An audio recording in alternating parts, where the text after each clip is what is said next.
അസ്സലാമലൈക്കും. ഇന്നത്തെ വീഡിയോന്ന് breakfast, lunch, dinner എന്തൊക്കെയാണ് സ്പെഷ്യൽ കഴിച്ചതെന്നാണ് കേട്ടോ. അപ്പോൾ കാലത്ത് തന്നെ ഒരുപാട് വെള്ളം കുടിക്കും. വെള്ളം കുടിച്ചതിന് ശേഷം പേരയ്ക്കാണ് കഴിച്ചത് കേട്ടോ. അതിനുശേഷം ഞാൻ മോർണിംഗ് ഇന്ന് നോർമൽ കേരള ബ്രേക്ക്ഫാസ്റ്റ് കഴിക്കാനൊരു താല്പര്യം ഉണ്ടായിരുന്നില്ല. അപ്പോൾ പാസ്ത എനിക്കിഷ്ടമാണ്. വൈറ്റ് സോസും ചിക്കൻ പാസ്തയാണ്. അത് അടിപൊളി ടേസ്റ്റായിരുന്നു. അപ്പോൾ അതാണ് കഴിച്ചത് കേട്ടോ. പിന്നെ ഉച്ചയ്ക്ക് ഞാൻ പൊട്ടാറ്റോ ഇതുപോലെ സ്ലൈസാക്കി കട്ട് ചെയ്തിട്ട് മസാലയൊക്കെ ആക്കി വെച്ചിട്ടുണ്ട്. ഇത് എയർ ഫ്രൈയിൽ ഇട്ടിട്ടൊന്ന് കുക്ക് ചെയ്തിട്ട് കുറച്ച് ഗീ റൈസും ഉണ്ടാക്കിയിട്ടുണ്ടായി. അപ്പോൾ അത് രണ്ടും കൂടിയാണ് കഴിച്ചത് കേട്ടോ. അപ്പോൾ ഗീ റൈസിൻ്റെ കൂടെ ഇതുപോലെ പൊട്ടാറ്റോ ഇങ്ങനെ ആക്കി കഴിക്കുമ്പോൾ അടിപൊളി ടേസ്റ്റാണ്. ട്രൈ ചെയ്യാത്തവരുണ്ടാവും, ഒന്ന് ട്രൈ ചെയ്ത് നോക്കണം കേട്ടോ.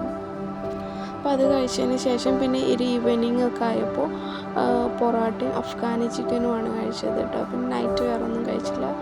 അടിപൊളി ടേസ്റ്റായിരുന്നു. അപ്പോൾ ഇതൊക്കെയായിരുന്നു ഇന്നത്തെ സ്പെഷ്യൽ. അപ്പോൾ നിങ്ങൾക്ക് എന്തൊക്കെയാണെന്ന് നല്ല കമൻറ്റ് ചെയ്യുക. അപ്പോൾ വീഡിയോ കണ്ട എല്ലാവർക്കും താങ്ക് യു.